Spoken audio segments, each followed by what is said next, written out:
This afternoon, I am delighted to welcome my very dear friend and our CBM partner, Nabil Costa, to CBM Calling. Nabil is the executive director of the Lebanese Society for Education and Social Development, but we just called it LSESD. Nabil and I met in 2004. I don't know if you remember, Nabil, but we were having a coffee on a terrace in a hotel in Beirut, and we were discussing the possibility of a partnership between Canadian Baptist Ministries and the Lebanese Baptists, whereby we would look at sending Eli and Mireille Haddad to work back in Beirut in their home country. Since those very first days, I was drawn to your professionalism, your deep love for God, and the excellence with which you sought to do ministry, coming probably out of your business background, but your passion to serve in your country. And from those first days, our partnership has grown and grown. Today we are programming with you about $250,000 of ministry, plus an additional $1 million through the Canadian Food Grains Bank each year. We have 3 staff units who work with you, the Haddads, the Botros, and Joe Breedy. But today, and the purpose of our call, Nabil, is that your beloved country is on the brink of disaster. It's not the COVID disaster that one might expect, because it seems that you've kind of got a handle on that. But it's an economic crisis that began before the pandemic in the banking sector and in your currency, and it just seems to be getting worse and worse. I read that 1/3 of all the businesses in Lebanon would not be able to reopen even after the shutdown is over, that the crisis is that serious. 3 in 4 people in Lebanon will need financial aid by the end of this coming year. And people, despite the lockdown, people have taken to the streets and protest. Some of the protests have become violent. A young man was killed in the city of Tripoli. Banks have been firebombed.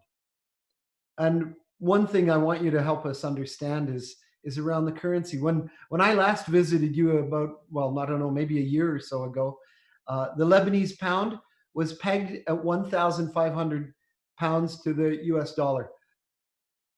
Who knows what it's at? It's probably at whatever you can get now. It probably has no meaning. The Economist magazine said that the middle class in Lebanon is getting poor, and the poor are now destitute. So, Nabil, can you kind of peel back some of the layers of what is going on currently in Lebanon? Thank you, Terry. I'm so happy to share with you and be with you on the Facebook, and I'm so grateful for CBM. I fully agree with you. We've met in 2004, but we've met as well once before in Toronto. It was a very cold and snowy day. And then you came to Beirut, and I'm grateful for this partnership. It grew, and I'm sure that God is happy with our partnership. So I'm grateful to you and to the Canadian Baptist churches who are partnering with us. What's happening in Lebanon, bottom line, long story short, is a result of corruption, is a result of absence of policies. Lebanese thought that shortcut is very healthy. Why to follow the proper governance, why to follow the proper policies? We do it the shortcut, we hide this and so on. Bottom line, we ended up where we are now. Whenever we are in trouble, the international community used to help us and support us with some millions and billions of dollars, but this could not continue forever. On October 17, the revolution started in Lebanon, and people started to protest basically against the corruption. But because we are divided as well, like any other country, in different ways, sometimes by religion, sometimes by politics, sometimes by different points of views, we are a divided country. Even the revolution did not help. However, what the revolution did, as if it opened a can of garbage, if I might say, and they threw all the garbage on the street, and they obliged the government to collect and fix all problems in one day or at one time, which didn't work. We ended where we are here. Oh my. But our politicians, if I might say, or our administration of the country, since long, are not accountable, and we have many laws that protect them financially. So basically, they were like a drainage for the financial system in the country. We ended up where we are on October 17, and they started, if I might say, filing for bankruptcy. What added to the problem is the COVID-19 crisis. Right. So we are not ready to survive financially without COVID-19. And then COVID-19 came, and usually the weak system, the disaster, it appears whenever you have a problem. If you have a weak system or a weak company and you're managing with a good economy, you might cover it. But whenever you are in front of a challenge, your weakness will appear easily. And this is what happened with us, with our weaknesses after COVID-19. Instead of financial crisis and COVID-19, instead, like your Canadian government or other European or American government, instead of pumping money, trillions of money to help you survive, our government by then took our savings in the banks. Oh my gosh. It's not only they did not give us money, they took our savings in the bank, and our pound, our lira is devaluated a good 70 or 80%. And if we have some saving, we could not use it. Oh. This is why we dropped down at increasing rate very quickly. It's like a snowball. Yeah, yeah. And then we have some religious fights that we usually have from time to time, depending on religion backgrounds and so on. So basically, politicians knew how to use our weaknesses. Yeah. Instead of building on our strength, they knew how to take the worst out of the citizens. So this is why we ended up where we are now. That's an amazing explanation. It's a sad and tragic explanation, but it's very helpful for me, and it's helpful for our listeners. Nabil, we've talked about this many times. You lived through a civil war in the 1970s and 80s. You continued to, and the Lebanese Baptists continued to minister in some of the most challenging crises. And I'm just wondering how you and your team are being impacted by everything that is happening, including the collapse of your economy and the devaluation of your currency. It must be devastating for a team. Definitely, it is frustrating as well. And we are humans. We trust the Lord, we love the Lord, but basically we are a human. And you live in a country where basically, as sometimes we share, we have a crisis of hope now. Wherever you look, you have some savings to survive on, you lost it. Due to COVID-19, you cannot travel. You're staying in a country where it is not safe to go around, and it is very frustrating. And when you have a crisis of hope, it's the worst type of crisis. Financial crisis, you can get out of it. Or COVID-19, in a year or 6 months, you get out of it. But now all doors to the Lebanese, they see it locked. In our ministries, and I say this wholeheartedly, I thank God for the quality of people we have. And this high caliber of people, and I can say who fully trust the Lord, are ready to survive during this situation only because they trust the Lord and they are qualified. They know how to survive. Yeah.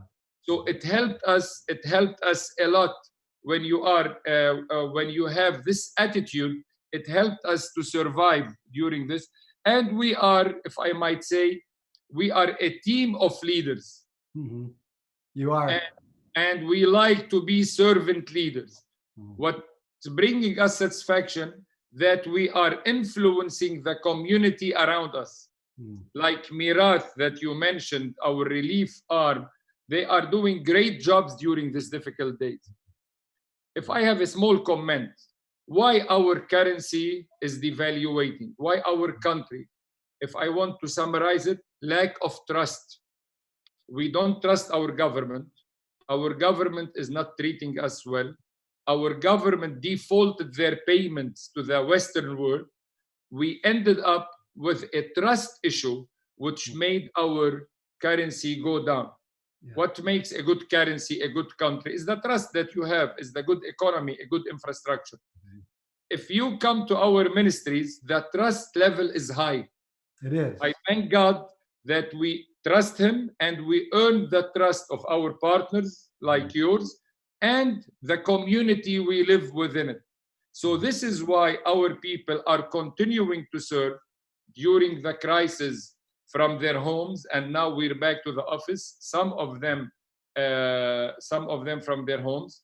We had a few months that we took a little bit of our devaluated salaries, but if I might say, our people, including us, did not complain, if I might say. Of course, I wish I can. Everyone wants his salary, but they understood, and God is providing. So the trust factor and the influence and the reputation that we have built around us in different ministries made lots of difference. That's incredible.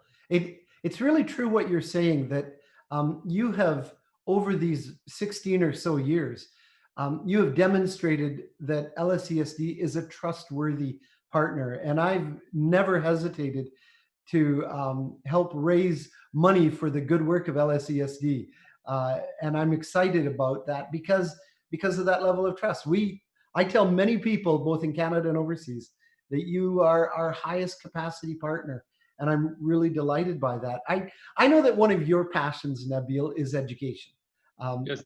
You've spent a lot of your life promoting quality education, whether it's through Beirut Baptist School, one of the best private schools in your whole country, with an enrollment, last I had heard, over 900 children enrolled in the K-12 program, whether it's through Skild, which is a very unique ministry for children who have individual learning needs and challenges, and you've done a great job there. What's happening in the education sector right now? The education is in we have lots of challenges now. The reason behind that you cannot motivate a teacher when he has been teaching for 12 or 15 years with masters in physics or chemistry or math, and his salary now is 300 US. This is the main one. In addition, parents cannot pay their tuition fees. So lots of receivables and so on. But we are leading, if I might say, the online education, like our seminary, Arab Baptist Theological Seminary, and Beirut Baptist School. And I thank God, because we were getting ready since 3 years for no book classroom. So we have good infrastructure, which during the crisis, whether the revolution or COVID-19, we were the first to jump and be ready to start the online for our students. I don't want to claim that we excelled and we've done a plus job, not at all, but at least I can say we were amongst the best in the country. I can easily grade ourselves with a B, with all those difficulties that we have. And the most important thing, we witnessed to the parents that we have. We led them by example. Our counselors were very busy. Our counselors were very busy. We have very good relations with parents and so on. So the school is not education system. The school is a relational system that our influence in Beirut Baptist School through our people was great, in addition to the education. My goodness, I wish that was the case here in Canada.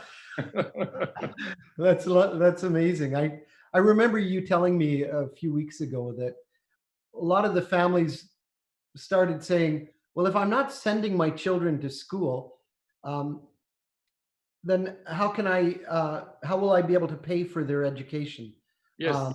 if they're not physically in a building. But you've been able to demonstrate through your online program that serving the needs of the children and helping promote learning uh, has carried on, and I think that's really really remarkable. Now I'm going to change the topic on you real quickly here. I want to talk about Nabil Costa, Oh. which is probably not your favorite topic, but I'm going to talk about Nabil Costa.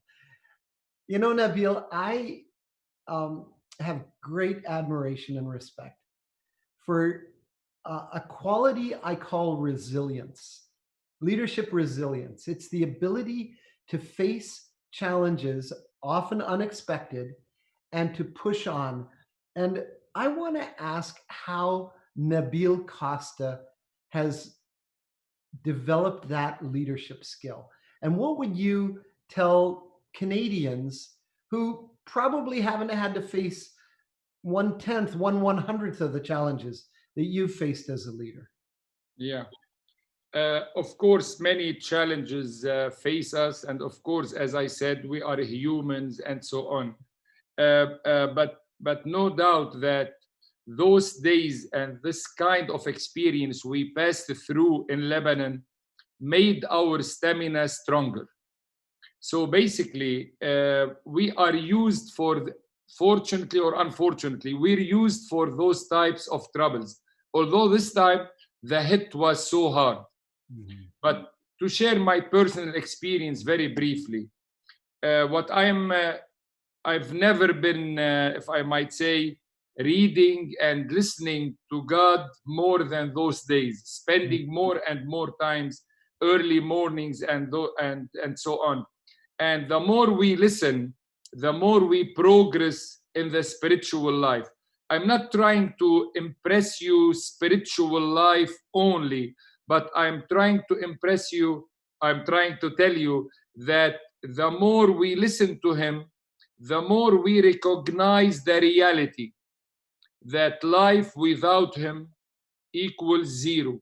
We, as old-timer Christians, we took things for granted, but electricity and water and money are not given to us for granted. It's only because of his grace, as simple as that.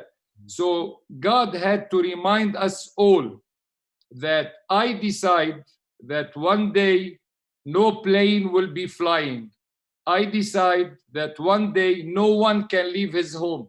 So you realize the value of faith more. You realize the joy of faith. When in Lebanon, if you have $10 million and I have $10,000 and Mr. X have 1,000, all of us are queuing in front of the bank at 8 a.m. to take $100. As simple as that. We heard it many times that the rich and the poor are like each other and so on. We heard it hundreds of times from the pulpits. In Lebanon, we saw it. If you are rich or if you are poor. In Lebanon, we saw it, that the rich people, they get COVID, the coronavirus, and they can die like anyone who doesn't have any single penny. If I might say, faith got easier to see than before. What get us running, what get me running as well, we realized that our faith is true 100%, not 99. That life is not worth it to live it like in a routine without any values. We are blessed, you and I, and many listeners around us and viewers, we are blessed to be his children because he gave us the genuine hope. That's so true. We trusted him, and the more we trust him in the heart, it flows back up to be more hopeful. Strong faith will reflect up to give you more hope. And this is what is driving me and us to stay in this country, to serve him as much as we can. And he's helping us a lot. And we are in debt to him always, because we can see him clearly helping every one of us. You know, Nabil, you just answered my last question. And that is, are you able to still see signs of hope in the midst of the darkness in Lebanon and the darkness in the Middle East? And you have just reassured me of your deep faith in God and the source of your passion, of your leadership, the source of the unity that you are able to build among your staff and the partners around the world. I know that whether it's us as Canadian Baptists or our British friends, our Australian friends, our American friends, partners around the world, turn to you and to your team and see in you great, great hope in the midst of great challenges. So, Nabil, I do want to just conclude this by reassuring you of our prayers, of our love, and of our support. I ask you to please convey that to your wife Lena and to your two sons who I love so dearly, to the staff at LSESD. We're one family. We are, Yes, we we're are. one ministry together, and we feel greatly honored to partner with you. Thank you so much, and be assured of our prayers. And we will be calling all of our Canadian Baptist churches to stand alongside you in prayer and support. So thank you again so much. Thank you, Terry, and I want to thank you for your team, the CBM team in Beirut, who are doing a great job for us. The 3 units you call them, Yeah, Haddad and Brady's and our dear friend Boutros. So as well, thank you, and thank the CBM administration for all the help you are providing. Thank you, and may God bless you and your ministry, Nabil.